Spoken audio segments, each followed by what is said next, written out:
Okay, the operations. Basically just understand that operations security, or OPSEC, covers almost everything within the organization. From attack types all the way to operational responsibilities. And didn't really cover too much in the facsimile security, but what they really want you to do is whenever you're sending any sort of fax, try to use an encrypted line. So even though the line itself may not be encrypted, use some sort of encryption software that is going to encrypt the data going over that line.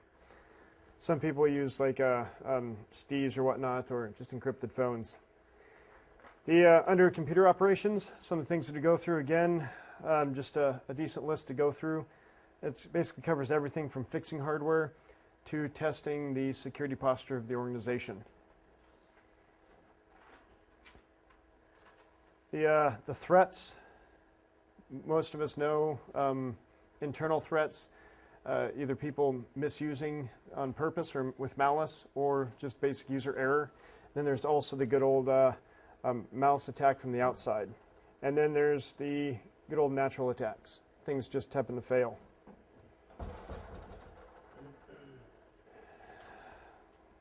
Again, change your environment minimizes the potential for people getting comfortable enough to potentially do damage. This pretty much goes throughout every domain and through almost every question in the CISSP, is the need to know and the principle of least privilege. Everybody comfortable with those two? If you don't need to know, you shouldn't have access to the data if it's secure enough. And the least privilege is you should only have the maximum privileges that are absolutely needed to do the job efficiently that you're currently subjected to do. Do care and due diligence. Again, this is something that you will definitely be coming across probably throughout your whole profession, is that if you're doing everything you're supposed to do paperwork-wise, you actually need to go through the next step, is ensuring that the paperwork's up to date, going through all the processes that the paperwork states you're supposed to do. For example, if you're an IDS administrator, you have some IDS policies and procedures that you have to keep standard. What you're going to be doing is, because you're reading them, it's going to be your due care, and actually following the update processes, keeping them up to date, going through the administration portion is going to be your due diligence.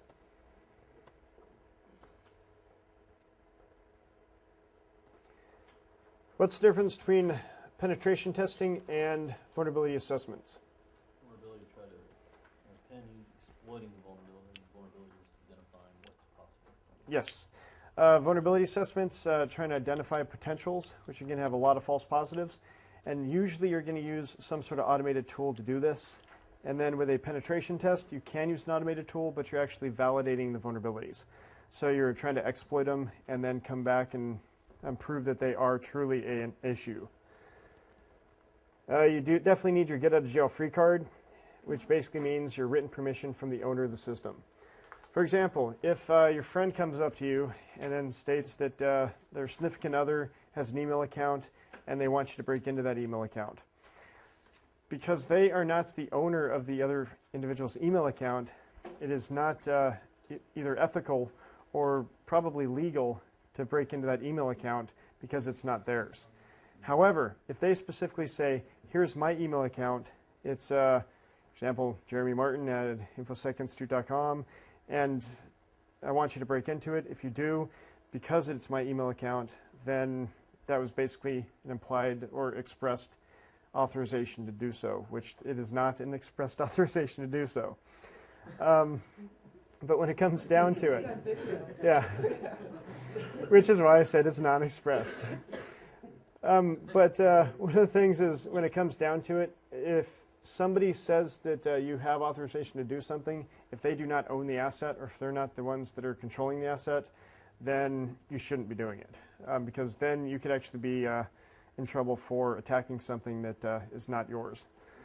That get out of jail free card is not valid. It's the wrong Monopoly game. Bless you. Okay. Again, basically just something to memorize. Depending on the methodology, there are more steps in here, but these are the primary basic steps. First step, recon. Second step, scanning. Gaining access. Maintaining access. And covering tracks. So everybody understand the difference between recon and scanning. Then there's, for example, passive scanning or passive recon is you are blending in with the traffic, so they do not see you as anything different than normal traffic. In this area right here, where would social engineering fit into? Sorry? Both reconnaissance and then potentially gaining access. So, and then even potentially maintaining access. Usually it's not the scanning. Yeah. Yes. Right. A lot of people consider the recon the passive, which is basically sniffing, eavesdropping, or whatnot. It's, again, you could do like wgets and then pull down the entire site to look at it later because you are blending in with the rest of the traffic, especially if you're on a Tor network. How many people have used an Onion network before, the Tor routers? Basically, it's a set of a bunch of proxy servers all around the world. And then when you connect this service, or basically that's what it is a service, your connection gets split out between, let's say, thousands of other computers. So whenever you connect to an HTTP server, let's say every time a person downloads a web page from like CNN, they're going to have the HTML page, which is going to be a connection. And if CNN doesn't do a stateful connection on HTTP, which most people don't, that HTML is one connection. Every single graphic is going to be another one. Every single JS file is going to be another connection. So you could have 20 or 30 connections to a specific web server by just downloading one web page. If you went through, for example, like a Tor, what ended up happening is every single connection is going to go through a different IP address. So whenever they look at it in the log servers, you're not downloading the entire the web server. There's thousands of other computers downloading pieces and individual items within that web server. It's basically, it's not really a true anonymizer, but it makes it to where you're splitting up the traffic and hiding behind a fog of war. That right there could potentially be passive, even though it's active because you're actually touching the individual, but you're still blending in with the rest of the traffic. That's where the gray line tends to come into. Then active is you're actually going in there and then doing social engineering and touching the individual. Okay, honeypot. Protection mechanisms. Honeypots, basically using DMZ. This is going to be your fake system. Definitely understand what a honeypot is. Honeypot is not going to be entrapment. It's mostly enticement because you're putting it out there for a potentially bad guy to get sidetracked on because they see this thing sticking out all by its lonesome. It is vulnerable, so they attack it. Some honeypots will be more advanced and will have the capability to see more virtual systems out there. So when they start scanning from the one after they compromise it, even though it's still in its own sandbox, they try to get to others, which is basically there specifically to lure them there, to keep them there for a longer period of time. Okay, on the physical side, definitely know the different types. For example, you need to know the difference between a man-made attack and a natural attack. For example, the majority of explosions are probably going to be man-made. And in specific areas of the world, explosions are probably going to be more common than other areas. Just like earthquakes are more common in certain areas than the other areas. I thought I turned that off. Oh, I rebooted, yeah. That's. Vegetarian Thanksgiving. Yeah. I must got booted off the Wi-Fi and reconnected. So I'm going to turn the Wi-Fi card off. There we go. Yeah. Yeah, somebody got in there. Mouse is moving all over. Type VNC. Okay. The one thing they really push as well, of course, is perimeter security. Is that if you have physical perimeter security, you're protecting your building from being attacked. Anybody have any questions about facility site location or selection? Why you'd want it, for example, access, if you do not have a lot of customers in your area, why you may only want to have one or two basically in-output access points. Egress, ingress. Okay.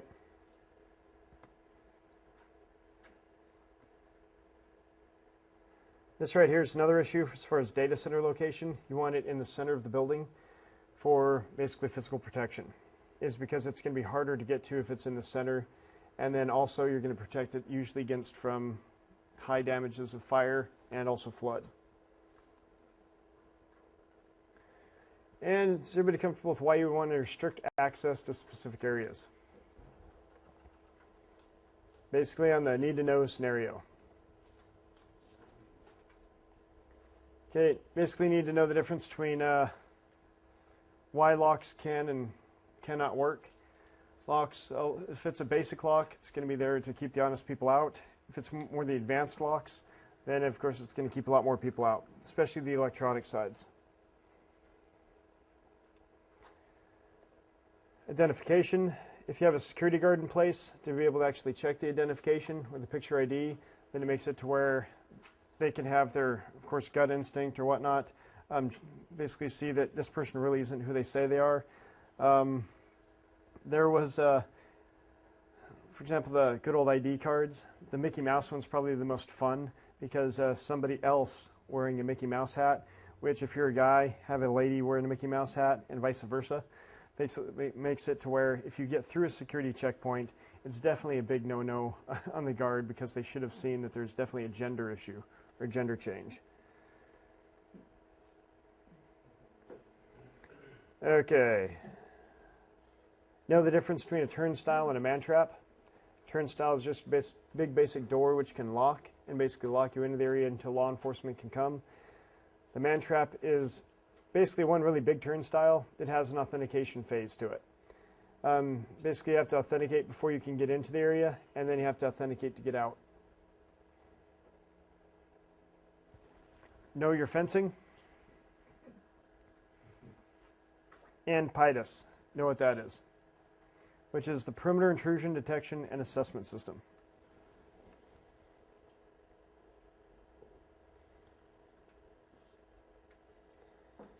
Know what CCTVs are. Closed circuit TVs. Those cameras basically throughout the network or throughout the environment. You would need somebody like a security guard or some sort of administrator monitoring those at all times. Okay. Intrusion detection. Know the difference between electromechanical, basically magnetic switches, the foil, and the pressure mats, and then volumetric, which would be vibration, photoelectric, and so forth. Definitely secure portable devices, either through physical means or encryption on data at rest. That would be a sample of a cross-domain question, to where you could get an extra crypto question because they're talking about how do you secure portable devices, because that falls in both domains. Yeah, the phone home is something that if you're an organization that doesn't specifically put that feature on the device, it should not be on the device. As mentioned before, some devices do have that by factory default, which either has to be turned off or wiped off. Okay, HAVOC systems, heating, air conditioning, and ventilation, or heating, ventilation, air conditioning. Know why that's there, and why it's important, and why it has to have extra power, and when you should turn it off. And basically when you should turn it off is if there's a fire, basically trying to minimize the oxygen to the fire and the spread of potentially deadly gases or chemicals. Same thing as water and gas lines have shut-off valves. Electrical power, you need clean power. Know the difference between a surge, which is basically going to be a big push. Usually it's a steady push. Does anybody know what a spike means? Yep, it's going to be a quick spike. So the surge is basically going from a certain voltage and then, for example, doubling for, say, 2-3 minutes at a time. With a spike, it's just one or maybe multiple, just bunch of spikes altogether. Both of them are very damaging to electronics. Spikes sometimes are a little bit more so because there's no time for the electrical equipment to compensate for it. Also the brownout, which is going to be the electricity goes down for periods of time or basically rolls. Then there's also blackout, which means no electricity whatsoever. Or I guess there could be some electricity, but not enough to generate any result. Okay, Humidity. Definitely memorize humidity. High humidity causes corrosion, or can cause corrosion. And low humidity causes static.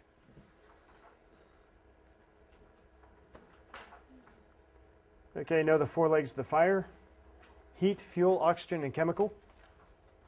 And fire prevention measures: reduce temperature, reduce fuel, reduce oxygen, and disrupt the possible chemical composition or combustion.